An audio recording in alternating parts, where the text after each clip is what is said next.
thing going on. I like that. What's up, everybody? Live on the internet with that cow leg. Yeah, fix my hair, you know. I get the do right. For the people. What is going on, folks? Happy Friday. We are here for day 5 of the ad 15 miles per hour. Yeah, man, it's kind of sad. It is sad. But the good news is we're going to do it again in like, what? Probably September, yeah. September? A long time. I don't know. Listen, we want to hear from you guys. Talk to us in the comments section. Tell us your favorite parts if you've been here for any of our previous days. What's the one big thing you've learned where you're like, man, this was great?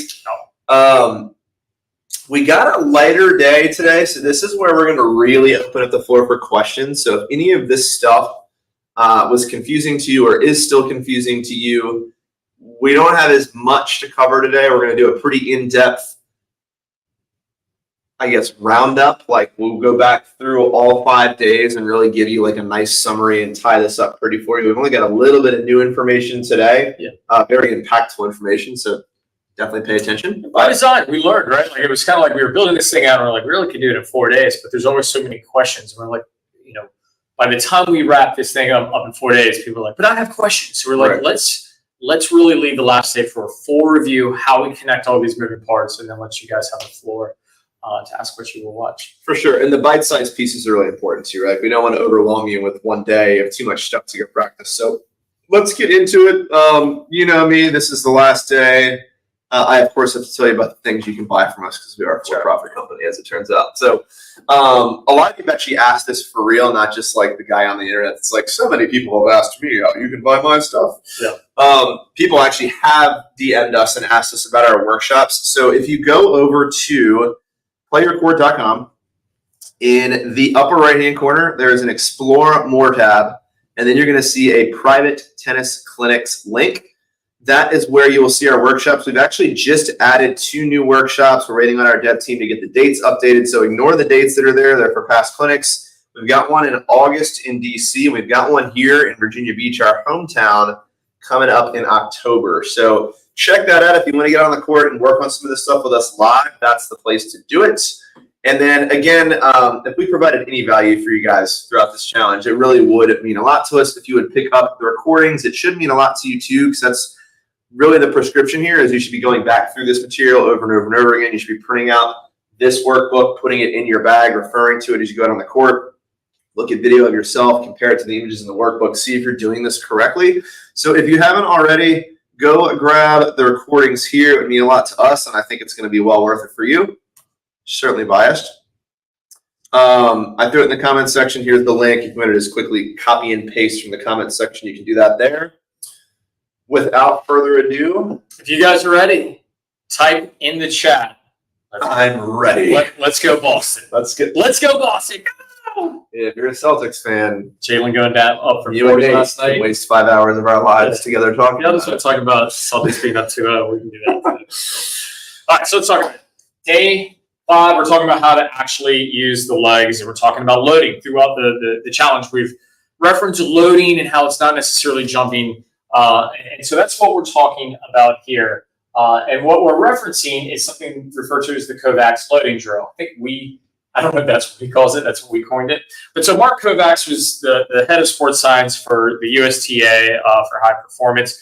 Guy's a doctorate professor, really smart dude that was a former professional player and really started breaking down how the serve works, created an 8-step module to the serve, and really, really highly revered. At one point, he's working with Golden State and their team as well. So here it is. The smartest dude we know when it comes to sports science, for sure. Yeah. And with that being said, let's show you the drill. And this is what he created. And our buddy Will Hamilton, if you guys follow Fuzzy Yellow Balls, he did a great series. That's a real business name if you've never heard of it, too. We're not making that up. Yeah. This business is called FuzzyYellowBalls.com. Yeah. It is a tennis website. So check that out. We don't get paid for that. I just think it's a really great course that Will put together with Mark.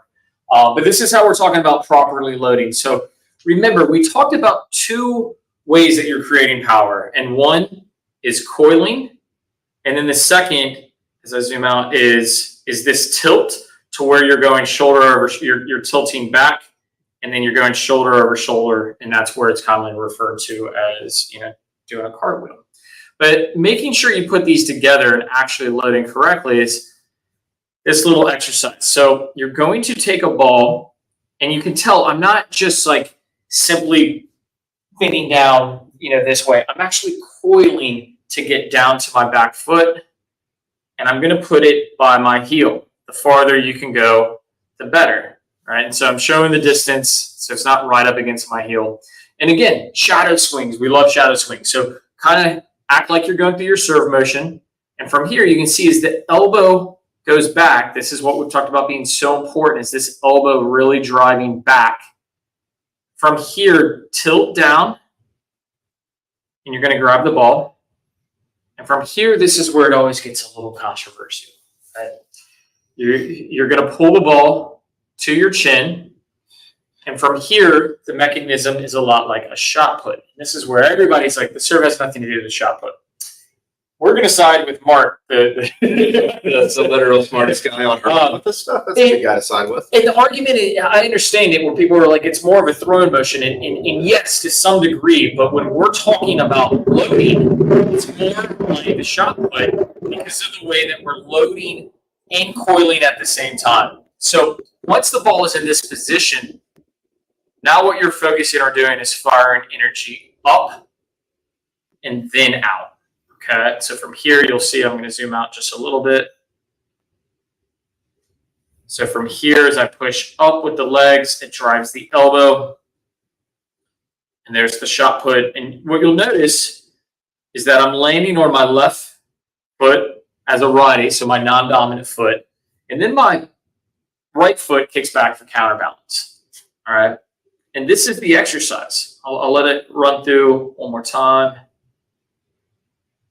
So again, ball by the back foot, coiling down, pulling it up like a shot put, loading energy down, jumping up, and then firing. You can see this exchange here. I want everybody to really see this. So it looks kind of like a serve, right? And then from here, I'm driving energy up. Look at where my head is oriented. It's up, elbow drives up. And then from there, as I release, the energy is exchanged and going to my front foot. And that is the Kovac drill. All right, I'll let this next one play in real time. Sorry for the noise, it'll be a little loud, but that's okay. So coiling, pulling the ball up, and then loading up. All right, so that is the loading exercise. That is what we want to be focusing. Beautiful drill. Thanks, Richard. It is. It's a pretty cool drill. Right? Richard, you're a beautiful drill. I don't know where I'm going with that. I was trying to get a nice back without being weirdo. I failed. What? Nada? Am I saying that right? Let's go Boston. Let's go Boston. Okay, so let's talk about this in real time. All right, so let's go. Let's take a look at a professional serve. We'll pull up Mr. Kyrgios here. Wearing a Boston Celtics jersey. Oh, I brought it. I can't believe. I actually swear that's total happenstance. Like, that's incredible. There it is. Yeah, total happenstance. All right. So from here, let's talk about the loading. So here we have a pinpoint stance, just meaning that that back foot pulls up to the front foot. And from here, as energy goes up, right, we'll see the racket drop, and then the uncoiling starts taking place. He's already started uncoiling. We can see that because his hips and chest are facing at a 45-degree angle. And as the racket comes through to contact, that's where you're going to see that front foot land and the back foot kick back for counterbalance. Now, because we're all not professional athletes, I mean, I'll be honest, I'm 46. I don't routinely get into what is referred to as the scorpion. I'll show you one more. Let me get back into my reference content. While Nate's scrolling here, this is a good time to just remind you guys, if you do have questions on any of this stuff, remember how this works. Ask them in the comments section. We will get to them at the end. So a lot of people refer to as the scorpion is simply this, is Felix is working through the serve motion. That foot kicking back like a scorpion tail. So it's that cartwheel effect. I mean, this is ridiculous. Look how high that is. But I mean, he's super Like athletic. kicking himself in the back of the head, dude. Let's be honest. I mean, he's a professional athlete, right? He's very flexible. Now, we show you this because what we want to illustrate is that if you can do something that even remotely mirrors this, it's fantastic.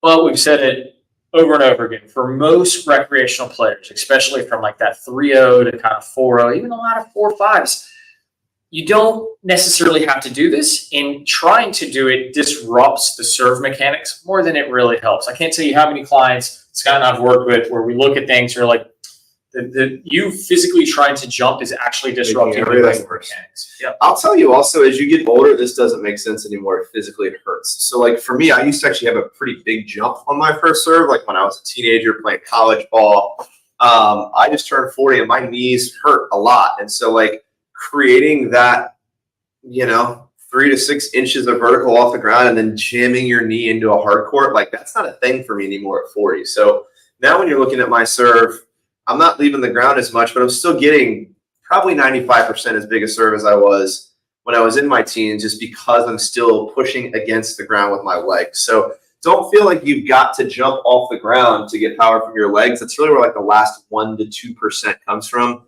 You absolutely can serve 110, 15, 20 miles per hour without your feet leaving the ground in some professional tennis player-esque way. So here what we're going to talk about is something that's a little bit more realistic. And so especially if you've got knee injuries or hip injuries or you're a little bit older and that jarring effect of landing on We're all of those things. Yeah, we're all those things. And part of this came from my own experience. So I have a friend that hits a huge serve, has a very limited jump. And you start looking at the likes of the tour where you see the likes of Wawrinka and some players that just really aren't necessarily so vertical. And can you hit a big serve without a huge jump? Sure. And from here, I'm really trying to stabilize the feet so they're not moving a ton. The rotation is a little bit delayed, but that's okay. Because what I'll show you here, I'll play this just kind of real time.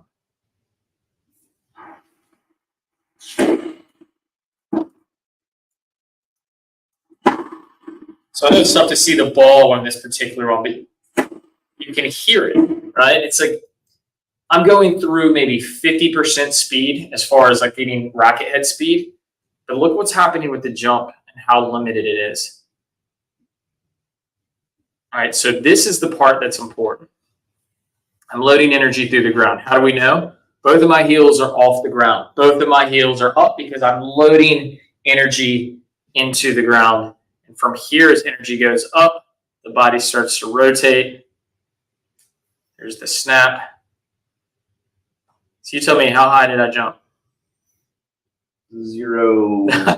Maybe slide a credit card under my feet, right? So where does the power come from? Why is this important? Well, when we learn to serve, we've got to operate through the hands first, and then we focus on the lower body. So by no means are we saying that the legs are involved. They're responsible for at least 50% of the power on the serve because of what we do with loading. We just think it's really important to differentiate. You don't have to jump. Yeah. You don't have to jump out of your shoes. True. So the power is coming from because, again, my elbows on the non-dominant side of the body. My body is coiled. And then right there, I'm loading energy down to the ground. And this allows the racket to move with a lot of speed as it flips. So I'm going to answer this question before we get it because I know we will. Yeah. Well, then why should we ever jump? Why do the pros jump? You're really going to jump to try and create more margin for error because the higher, if you could be 6'11", it'd be easier to serve, right? So the concept here of jumping for a lot of these pros is to get above the net or at least higher off the ground to create that bigger margin for error of net clearance with their ball. Because if you buy into what we're saying and an extra 2% power coming from jumping this high, it's a lot of wear and tear on your legs. It's a lot of fatigue. You wouldn't do this as a pro player unless it was increasing your consistency. So when you get to a really high level of play and you start hitting serves in the 120s, that would be when we would say, okay, like to make it more consistent now, we do want to see better targeting. And keep in mind, like the more that you're taking your body and you're tilting this way, the more things are going to elevate up. So as a recreational player, we're not all going to get as deep as what we see the professional players. Now, what we know is that faster the hip drives up, it equates to the more power on the serve, right? So it does behoove, once they're in a tilt, to start driving that hip up faster. And ultimately, that starts leading to a little bit more of a jump mechanism But typically, if you're not playing at a really high level, it's not necessarily to get that massive kickback. So here, my serve, this is actually just going through proper parameters of the serve. I've been pinpoint most of my life. And so when we're talking about like the actual like scorpion effect, this is the point. But you'll see here, like this is where I'm serving today, right? Like getting up and allowing that foot to kick back. That's completely adequate, right? But to Scott's point, it helped improve the trajectory, helps improve consistency, added a little bit more power because I'm driving the hip a little bit faster.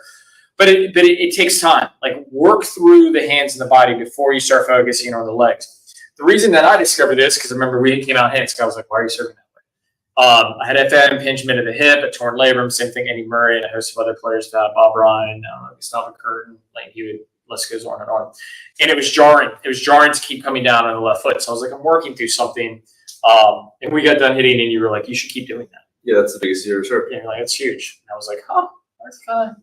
So don't limit yourself. If you have issues with like really getting up and down, that doesn't mean you can't have a big serve. That's why we promised 15 miles per hour. We've had plenty of people come back and be like, how do you do that? Because I'm injured, with the knees. And it's like, I'm going to give you permission to ignore this content entirely and still serve 100 miles an hour. Today's content, right? Like this is the cherry on top of what you would already be ecstatic with on your serve if you completed everything through day 4. That's right.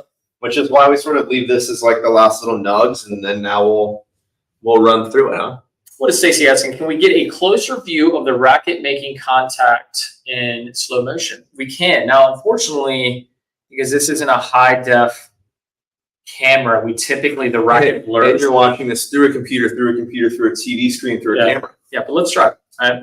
So, and we're going to do a review of the serve here too in just a moment. Yep. All right. So from here, there's contact. Right there. And you can see the racket. I'll zoom way in. Full extension. You can see his obliques stretching there on the right side of his body. That's the shirt pulling up.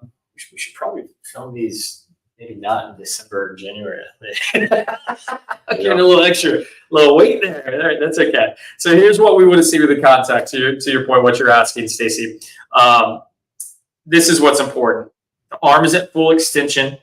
Because I'm closer to 12 o'clock, I said before in another challenge, my contact point tends to be closer to 12:30 than it actually is at 1.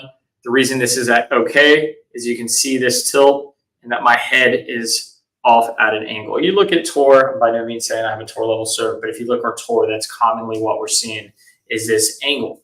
All right. So let's go back to FAA, Felix Auger-Aliassime, and talk about, let's do a run through. Yeah. All of it? A summary? Yeah, I definitely call dibs on this, or we'll be here until Sunday night. Well, let's We steal your questions. We're not ignoring you guys. We'll get to all of them. We have a hard stop at 12:50 Eastern time today. That should be plenty of time to get through a review, and then we should have about a half an hour for Q&A. Yep. All right. So step 1.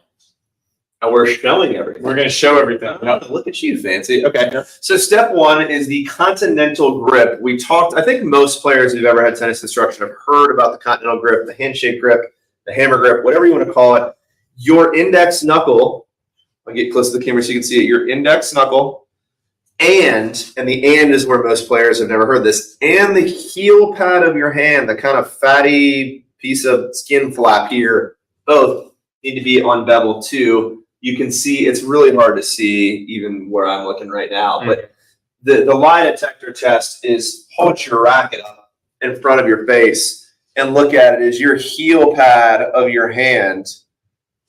I've tried to do this once successfully. Let me see if I can get them over my shoulder. Is the heel pad of my hand that you can see right here on bevel 2, right? So bevel 1 is the blade. Bevel 2 is right here. That is where both the heel pad of my hand and the index knuckle go. FAA, doing it big time. Next up was the stance. Next up with the stance. This is as straightforward as it gets. There's no drill you need to do to practice this. Heel to toe spacing. And then his 2 feet are going to draw a line to the outside net post. And he's on the ad side right now. No matter what side you're on, the stance is exactly the same. We're looking for this spacing. This is wide too. Just that this is a very wide stance, right? But we see that again because they're professional athletes. And Kyrgios is very similar. They start very wide to bring that foot up. Indeed. Then we got into talking about just the tossing arm. We talked about the penalty box drill, and you can refer back to your workbook to sort of review the drills. But you'll pay attention to his tossing arm and how it stays up, which is creating the rear pelvic tilt where we see the hips, knees, and shoulder lines all kind of square up in an angle. This is basically like your super aggressive cartwheel position and where the second source of big power comes from. We then talked about where to toss the ball and how to toss the ball. Now before you go over the toss, the one thing I will say with FAA, You get a weird toss. yeah, him and Serena did this to some degree, or do this to some degree. She did. He still does. Don't start with your elbow bent. Ever. All right, because like trying to get the elbow to then straighten out as he does isn't necessarily guaranteed. So I think he has a beautiful serve. That's why we're showing him. He uses all the mechanisms that we talked about. Most players do. That is the one component I would skip. Yeah, so when we talked about the toss, what we want to see from you, and trust me, if we were to run through a bunch of different pro level players, you're only going to see really 2 or 3 that don't follow this. So you'll see this consistently. A straight arm, we don't want to create any variance with the bend in the elbow.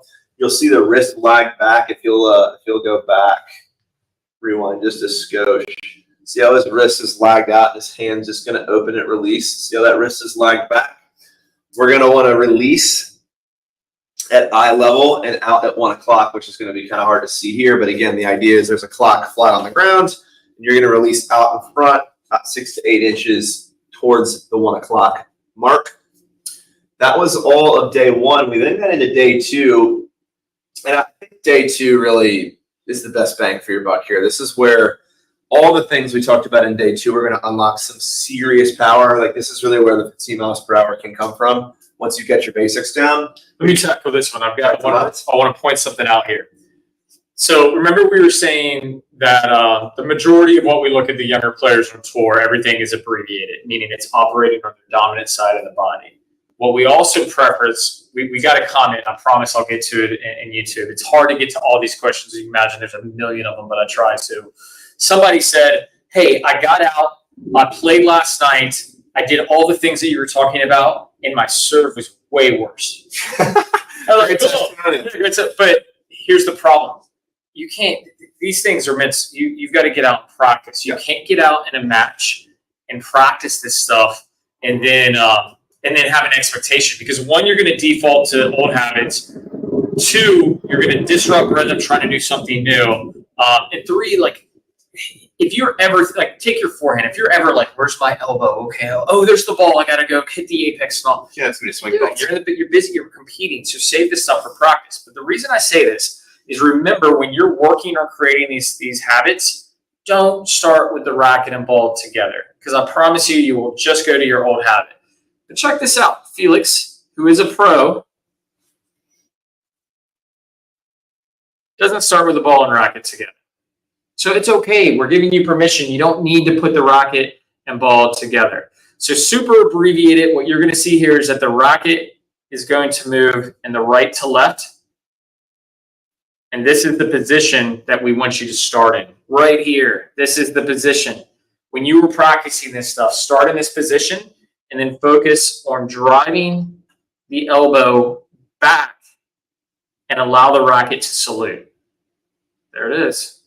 Right? The racket comes across and it salutes. This eliminates that waiter's tray problem. You can see here on the screen, it would be really weird for that racket to just suddenly flop back. So if you do the saluting motion, it's going to be almost guaranteed that you get into this next position, the racket drop that we're so excited about, because that's the power position. All right. Elbow to the ball. Moving on to elbow the ball. So the big concept here is we don't want you to think about placing your racket down your back. We just want you to understand that when your elbow moves up, your racket naturally drops. So if you want a really good racket drop, all you really need to be thinking about is popping that elbow up. Then, I'm going to highlight this. Just get back here. So elbow starts low, As the elbow pops, drives the up. racket drops. I'm going to cut to one of the other pieces of instruction just because it fits in better here. We talked about this in day 3.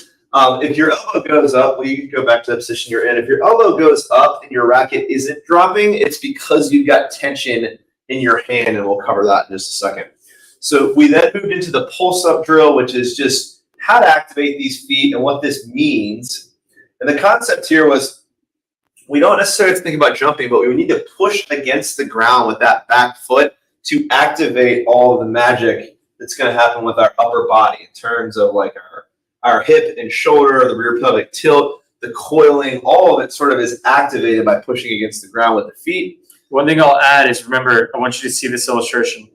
As his energy goes up, his racket goes down, right? So as his legs straighten out, because energy goes up, the racket then goes down. Yep. So you'll see sort of everything's bent, and then everything sort of straightens as the elbow approaches the ball, and it just creates momentum or lag that causes that racket to drop and enter really like the service slot. Day 3, I don't know how we illustrated. It was just exercises to really keep everything loose. Yeah, rhythmic. So we started to talk about a ball, like we said, go grab a long sock, long enough to put 2 to 3 tennis balls in, and just start swinging that around and understand sort of the rhythm of the serve and how all this connects together. And the goal would be that when you're swinging the sock, to not let it hit you in the back and to activate your feet the same way we were just talking about, to make sure that that happens, right? So that's going to be just a good rhythm. As Nate does artwork on the screen here. Trying to get a power loop. This is tough without actually being able to follow the arm. But so what we want to see is what Scott's referencing with the rhythm is the power loop essentially is just operating here. The racket falls, it loops, and then swings out. That was a little bit better that time. So the weighted sock, all that good stuff, that's all you're trying to do is get comfortable getting into this power loop as the elbow drops up and out to contact. That's right. And then a call back to what we were just talking about. Tension in your hand can prevent you getting the full racket drop even when your elbow fires up. So if I'm squeezing really tight right here, you see how the racket pops up. If I just release my 2 bottom fingers, the racket falls down my back. So we talked about a drill called the 3-finger drill, just so you can really feel this. The racket's heavy enough where when you just grip it with 3 fingers and you swing, it's going to fall into a racket drop because the weight of this is going to fall back behind me. So that will give you the feel of the correct racket drop if you've got that tension. So the idea there is, of course, we're going to put our 2 fingers back, but we don't want to squeeze. That tension is what can prevent you from getting into a racket drop, even if you're doing everything else correctly. Yes, sir. The Kenda drill to start off day 4. So the concept here is, we want to understand how the racket approaches the tennis ball and sort of what the swing path looks like. And you hear coaches say this a lot, tomahawking towards the ball. The Kenda drill is the idea of just taking the edge of the racket and actually literally hitting the ball with it so that you get this feel of how to approach the ball in this chopping or tomahawk-like motion. Obviously, to hit a flat serve, our wrist is going to unfurl and we're going to pronate. But we also talked about how that is the sort of aftermath of swinging up the roller coaster hill and getting to the top and being forced to come over. So unfortunately on this one, the actual contact is a bit cut off. Let's go back to Curios, all the same. Different story. The next drill is the contact point. It is, yeah. He's hitting a kicker here. Let me find one that's flat. Well, here we go. Let's take a look at Taylor. So the contact point, remember what we talked about here was that we want the arm at full extension.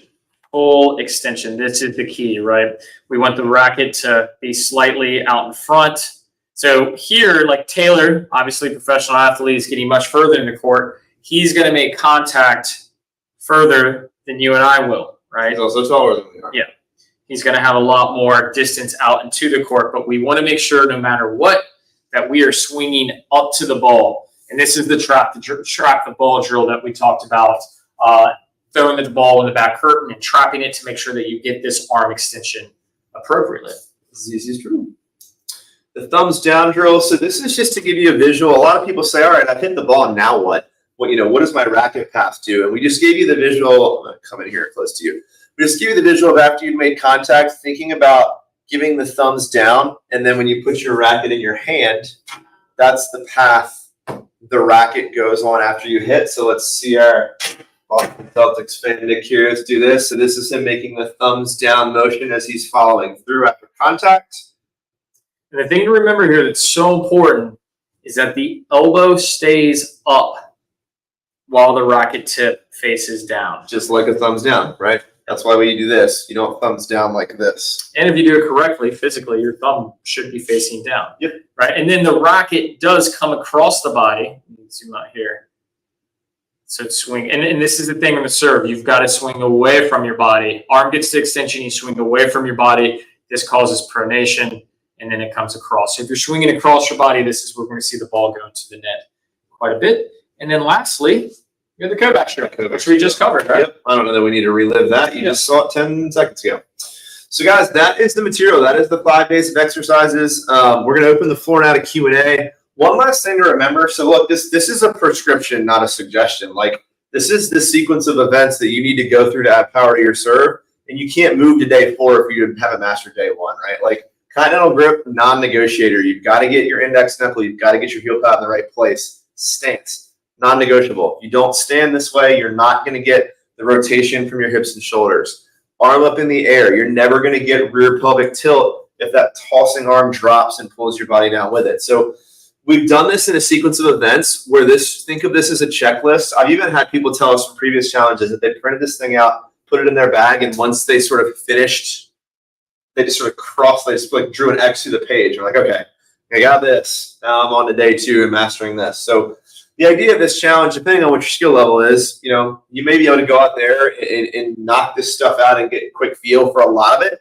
But what I would suggest now to really have this stick and even take your serve to bigger levels, more than just 15 miles per hour, is go back through it, work through it day at a time, make sure you're checking each box before you move on to the next one. Be patient. This stuff is hard. Yeah. It's going to take time. Complicated motion. Whatever you do, I will say, at least for the next month, you should not be going out and routinely trying to compete with this. You could maybe take part of it, start in a power position, start in the right to left. That's cool because it's all your stance, your toss, the grip. Those are things that you can kind of do without having to focus on the moving parts. You can just make sure you're starting that way. So give it time. That's right. Recordings and workbook here. Print that workbook out. Put it in your bag. I'll post this again here for you in the comment section just so you can see it.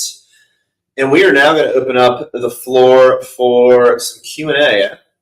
Got about 18 minutes to Q&A ourselves here. So let's see.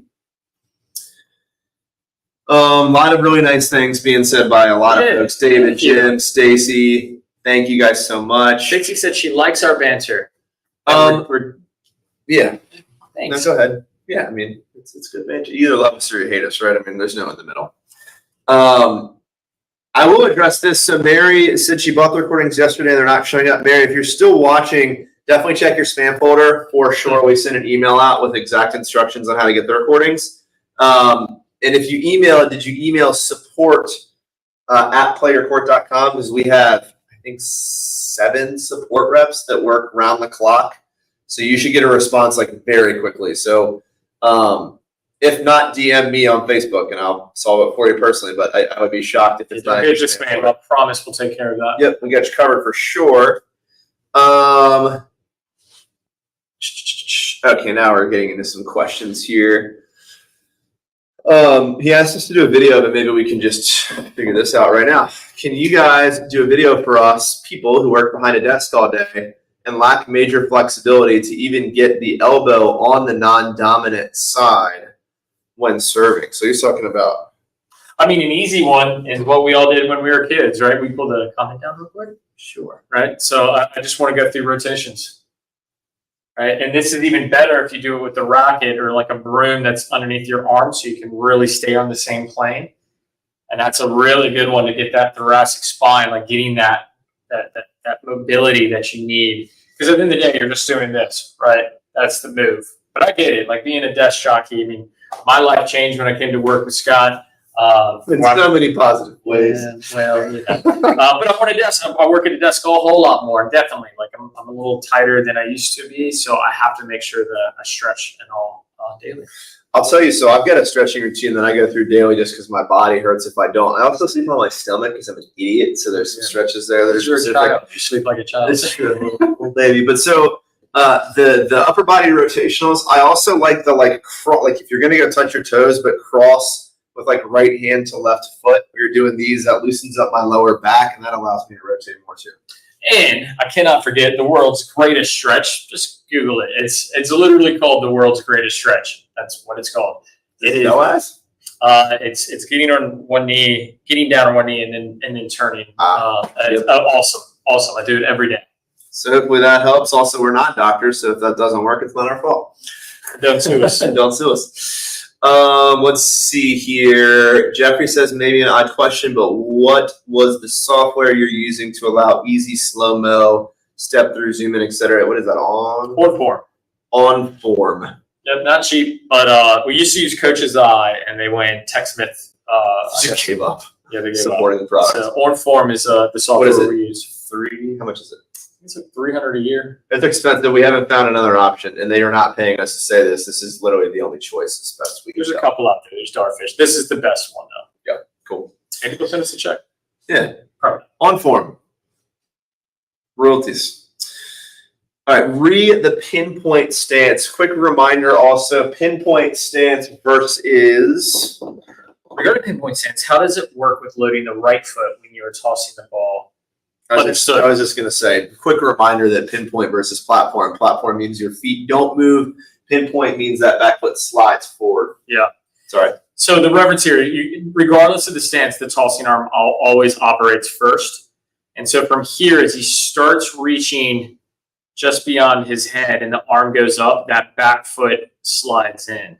Okay. Now at this point, Zoom in a little bit, sorry. At this point, your goal is to try to evenly distribute weight to both feet. Most people with pinpoint end up using their front foot too much. We really want to make sure that we're using that back foot. So you're sliding that back foot up and then loading weight on it to then do all the things. Yeah. So, I mean, this you can tell even as we explain this, if this isn't coming to you naturally, don't do pinpoint. And there's definitely a rhythm here. So Nick dribbles the ball. I don't have footage of that. His back foot is way up in the air, so all the weight is on his front foot as he goes through his motion, everything. Let me find another video because that does a very poor job of illustrating the sequence. Let's go here. Let's go back with Felix. So from here, weight is on the front foot. As the racket comes down, you can see the weight went to the back foot. And now from the toss, as he works the arm up, you can see the weight has started to come back to the front foot. And that's when he pulls the back foot up. And now he's loaded off both of the feet. So it's left, right, left on a pinpoint, almost always. Unless you're just starting on the right and then working to the left, which we see with like Serena. True. This is an easy one. What do you recommend to test to prove that I got the 15 miles per hour after this? Our word, you did. Yeah, you got it. Don't even worry about it. Swing Vision. I think that's the one, right? We're going to have to call up Swing Vision and get paid to say this. We get asked this question so much. The Swing Vision app is good. I don't know what else you can. I mean, there's like some radar guns you can go and buy. I don't like those because it's like always you register. Like, have you guys ever been to a tournament and they have like the serve booth, and it's like depending on where they put the gun, your serve is 10 or 15 miles per hour faster or slower. So radar guns are very much like you pay for what you get. Yeah. The cheaper it is, the more it's going to be off. But I will say, if you are doing it and you were like, hey, I actually want to get a radar gun. We had one at the training center that we worked with the kids that was legit. It was very accurate. What's it called? I don't know what the new one is. I mean, the old school one is a legit like mechanism. It's hundreds and hundreds of dollars. But when you do it, what we would always do is use a hopper, and we would let you pick the balls up, and we'd put the radar in the hopper behind the net. And that way you're protecting it, but you're also like getting the most accurate as the ball travels over. You're getting the most accurate reading. But Swing Vision does a good job. That's going to get you pretty within 5 miles per hour, I would think. Indeed. Daniel says, is this a two-parter? Integrating them into actual serving and serve practice. For example, when I do 5 minutes of a drill and then serve 5 balls and then do 5 minutes, so he's just saying, I want to go practice this. What's the order of The minutes? progression to regression that we give everybody when they're training with us in person is that start in your power position and toss and focus on getting coiled, right? So start here. When you're comfortable with that, then start with the racket from the right to left and start focusing on getting momentum from the toss and then pulling the arm back so we're getting that right to left. Then from there, you can put your hands together. If all of this, I mean, you've got to kind of pick your day that was the most impactful. If all of this is something that you need to work on, then you really just need to take it day by day, would be my suggestion. True that. We use zoom out there just so we can see the whole court. So Harvey says, is the serve any different in doubles? The technique is not. Your stance in terms of where you might set up to serve obviously would be, because when you're playing singles, you got to cover the whole singles court, but when you're playing doubles, you got to cover your half of the doubles court. Instruction that we do, sort of myth bust in our doubles workshops that we do, is that you don't have to stand dead center. Like if you're right-handed like FAA and you're playing doubles right now and you want to guarantee an inside-out cross-court forehand rally, he may slide all the way over into like the doubles alley to serve to make sure his backhand's not getting exposed. So that can become even more valuable at the rec level. So the technique is exactly the same, but where you actually stand on the court, you're going to want to change it up quite a bit. Let's see here. Stacy, thank you for the kind words. Yeah, appreciate that. It's always nice hearing some good stuff back, you know? Good energy. It's always good energy in these. These are our favorite things to do. Live. We like hanging out with you guys. It's kind of lonely just filming YouTube content because there's no interaction. You behave a little bit, so it makes it more That's tolerable. true. My personality live. That's not true. This is exactly my personality no matter when you see me. Is that a question? I like to leave my little finger off the racket, but that makes it harder to figure out where the bevel is on the pad of my hand. So Daniel, I'm going to myth bust that thought. So your heel pad should just line up. I'm going to literally walk over here to the camera and just get my hand right in front of the camera. I'm not going to be able to tell if it looks good or not. Will you tell me when it does? Because I want them to really see this as if they're looking over my shoulder. Can you look on the camera and see? Is that good or no? You need to back it off a little bit. You need to come towards me. Maybe I'll have to pull this comment down. How'd you get the comment off? Just hit it again. Nope.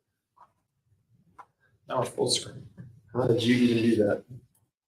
This guy wanted to get all innovative on the last day. You press the button that says hide. Oh, it wasn't there prior. It wasn't there prior. All right, tell me, because this is what I want you guys really doing. I want you, like, imagine this is your hand sticking your arm out, and you're just looking at your arm in front of you. Do you guys see how my heel pad here is right on bevel 2? And then if I tilt the racket back, see how my index knuckle is on that same bevel? This is what correct looks like. Let me show you what incorrect looks like. Raise it up just a little bit. See that heel pad there? Am I showing the people what they need to see? Yeah. Okay. What incorrect would look like is if this heel pad shifted over here. We see this a lot, and now I'm not going to get any of that pronation, and it'll be even worse if I go the other direction, where now I'm on bevel 1. All right, so again, correct is the fatty part of your hand right here on bevel 2. Depending on personal preference, you may hold it off the racket a little bit, still overlaying on bevel 2. You may be right here, but that's what you should see when you raise your racket arm out and look at it. Well done. All right, we've got a few more questions here. Let's get them. Let's see here. I lost my place here. Hold on. Okay, Gary Marshall here. To show the bevel 2 location, I just did this. I can't do that right now because I don't have a pen or the time to do that, but hopefully what I just did sort of clarifies a bit for you there, Gary. I really appreciate the way you both explain the dynamics and how you don't make it super serious. We are definitely not super serious. I like your banter and can't wait to practice these exercises from beginning to end. Thank you for producing this challenge for us. Thank you for being with us. Thank you for being here all 5 days. Yeah, We see you. We see you improving here, sir. We appreciate you. Comments. Here we go. In order to toss the arm properly, does the hip flexion and then extension seen on pizza, does it help lift the ball properly, or just I'm lost? Oh. Yeah, help to lift the ball properly, or just arm going off without any help from hip. The hip does help it. When you're practicing it, though, you want to just focus on the arm movement. But as you naturally Toss the ball, got it. Yeah, when you coil the hips, as we see here with FAA, naturally what's going to happen is that the weight will come back towards that front foot, and that's going to get into hip flexion, which you'll see the timing here. Let me get this you'll see the timing here. So there is hip flexion that occurs to some degree with the toss. Don't focus on that though. Can you go down? There's a question that's asking about the hip that I think is really important. That piggybacks on this. I think it's yeah, right here. Richard. Yep. So Richard is asking something in conjunction. That's why I want to address this. So we didn't skip you guys. We're coming back. Yep. So if you're intentionally trying to jut the hip out as you're getting into it, it's a way to kind of learn it, and it was taught for a long time. All right, so Richard, that was something that was taught. What they did a big study. What they found is that on the WTA, the women doing that were getting more hip injuries than other players. Right. Now, what we really want to focus is that yes, the hip goes out, but instead of taking the front of your hip and like really driving out, it's more like sitting in a chair. So as you're working through that coil, the hindquarters goes out along the glute, your butt. The glutes, all right, are going to go out as opposed to just like kind of forcing the hip into that position. So yes, it does work in conjunction with the toss. Just got to be careful. Don't throw the hip out into it, or you're going to end up with a strain. You're going to end up with a hip flexor strain, or like me, with a FAI, or well, I guess FAI impingement is genetic, but you'll end up with a labral tear or something that. Something painful. Yeah, that's not good. Outstanding 5 days, most helpful. If I sign up to subscribe monthly, will I get the recordings booklet for this week, or do I need to purchase separately? All right, so this is a good question. So for those of you that don't know, we actually run a subscription service that helps you find and connect with other evenly matched players. Inside of there are other membership that costs $8 a month or $60 a year. Inside of that, we have a literal Netflix of tennis tips, segmented by skill level. So if you're like a 3-5, instead of watching videos for beginners or Division I college athletes, you can just filter down to the stuff that matters to you. These are premium courses. So the recordings from these are considered our premium video products. Like I said, we'll turn this, not these recordings because we've had some camera issues, but we'll refilm and actually turn this into a $200 product. We unlock all of our video products. I think there's like 9 of them. Inside of our premium level of membership, which is $120 a year. So if you go to PlayYourCourt.com and you navigate towards like the membership area where you're looking to find partners, the Plus subscription there unlocks all of our premium courses like this. We've got stuff on single strategy, on doubles movement, really on just about everything you could want. So those premium courses or our PlayYourCourt Plus members have access to those for $120 a year. So of course, we'd like you to check that out. If you're into this type of content, there's a lot more of it for very specific concepts in your skill level inside of PlayYourCourt Plus. So definitely check that out. All right. Got time for one more? Instructional. You know what? I can squeeze it to 12:55. Let's see if we can get through all these. All right, let's get it. I have a call at 1 o'clock. With who? Why is it so important? I can't tell the internet that, Nate. A meeting, not just a call. It's a company in the industry. Yeah. All right, let's see here. Okay, we're gonna pick up the pace in the speed at which we answer questions. That's gonna be really fun for you. Yeah, this is a tough one. Well, so can you please show us how to warm up the slice serve, just so we see players doing at the net before they start the match? So I wouldn't say you warm up the slice serve. I'd say you warm up your shoulder to serve. So it's going to be basically like the sock drill that we had, but you put a racket in your hand. So you're just doing figure 8 drills where you're just letting that racket. You see baseball players do it with bats. You're just kind of warming up the swing, not at full speed. Let's see here.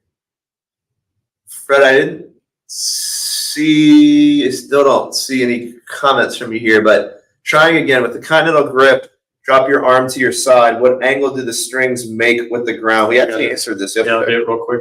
So when you're starting in this right to left, you can either start with the racket completely closed, or you can let it list a little bit to at like a 45. So 45 degree. I think this feels a little bit more natural, but some players that are really having a hard time with this, that want to be like here, we try to get them to close the wrist just because it's a like exaggeration theory.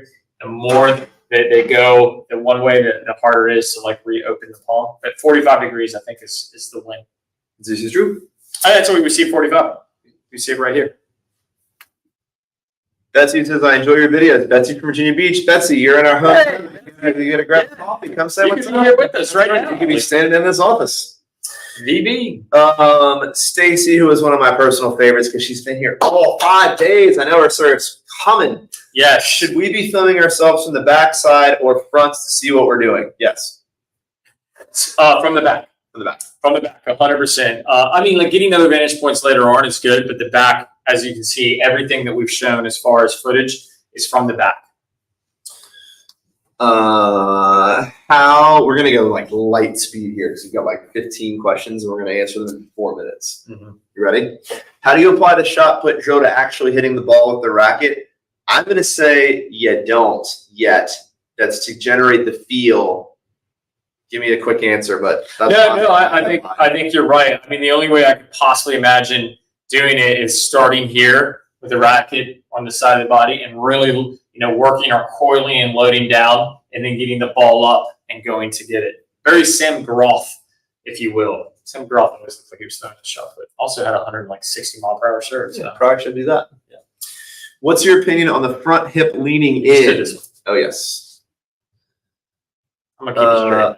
Awesome workshop, fellas. You guys did a great job. Hey, Matt, thank you. And thank you for watching. We appreciate you.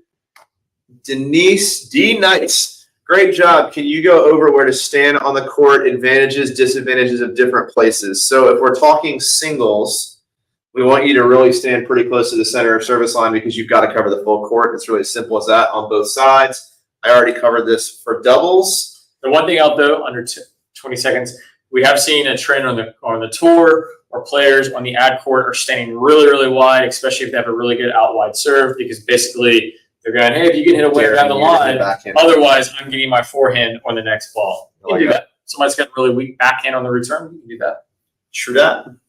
J.A., I was taught many years ago to go up with the toss and racket at the same time. Do you have any suggestions for how to lag the toss before raising the racket? Awesome 5 days. Yes, so we want you to undo this, the abbreviated sort of positioning that we talked about right before, right to left in the salute. Fixes this problem for you, and that's actually that's why we set it up this way, right? Yeah. We want you to start here to disassociate the arms. And then you're just like, all right, what do I do next? And you're going to go, as I start to toss, I'm going to also coil. Yep. And it solves itself. But down together, up together is antiquated. You can't ever figure out where the hitch is, where the problem is, and you will always chase errant tosses. Yes, your demo showing the butt side of the racket and palm helps. Fantastic, cool. Gary. Thanks, man. Thank you for the kind words. Every once in a while, I'll blow people's mind with tennis instruction. Sometimes I move my fingers on my grip during my service motion. How can I stop myself from doing that? That's a tough one. So I talked about this before. A lot of times you will see the hand open a little bit, and that's okay. We see it on the tour. That's not a problem. But if you're actually changing your grip, that's a tough one. Like it's something you just got to be cognizant of, and you've got to really put all the focus on keeping the grip where it needs to be. Constantine says, if I serve using just 3 fingers, why is the bevel 2 position important? So 2 things. First, this is a drill. So when you're doing the 3-finger drill, it's just a drill. You shouldn't go out and actually compete that way. It's just to get you the feel of like removing tension. But also practice makes permanent, not perfect. So we want you to practice with the right grip no matter how many fingers you're holding the racket with. Do you have videos, premium products of live drills, patterns of play, tactics? Yes, for both singles and doubles. You can either buy those at our website, PlayYourCourt.com, under video products, or you can unlock all of them for a subscription fee in our Plus platform. So check that out. Thanks for the great tips. Any thoughts on how to minimize aggravation, I assume, of golfers' elbow, inside of elbow when serving? So, I mean, I think, honestly, everything we just talked about over the last 5 days, the whole point is technique is king. Less tension is my headline answer. If you're playing with like an all poly, get some synthetic gut or something in there that's going to soften it up, drop your tension. You can put an extra couple over grips on your racket. That helps with like vibration. Definitely get a vibration dampener in there. And then stretch, man. You got to take care of your arm. Love it. All right, last minute, light speed. We're right there. Richard, thank you, my friend. Thanks for hanging out, man. Diana, good luck at the state tournament. Let's go. See some of these tips at state tournament. Right. This Let's get it. I think is the last question. What's the difference between American twist and kick in 10 seconds? 9. Really? That 8. So they're essentially the same thing. The American twist was 7. Huge through the late 80s and 90s. Everybody was talking about it, and essentially the rotation was so massive that players had the ability to kind of come across the ball at a different angle. You see some players like are playing with this. Dominic Thiem, Taylor Fritz have done it where they're hitting the ball. Go ahead. But people stopped doing it because they were getting injured, back injuries and such. But largely, it's very, very similar. I would continue to focus on a kick serve, not worry so much about American twist. I think the terminology changed. That's all the time we have for today. I'm sorry. Jalen, we love you. Thank you so much for hanging with us, especially those of you that hung with us for 5 days. If you just saw today and you missed the other 4 days, don't worry about it. You can go for just $49. Get the whole experience, relive it again, relive all the awful camera issues we had on day 2, relive Nate's face on day 1. We appreciate you. We love everybody out there that pays attention to tennis and getting their game better on the internet. We appreciate you and have a great weekend. Have an awesome Memorial Day weekend. Love you, mean it. Go Celtics. See you guys later. Go.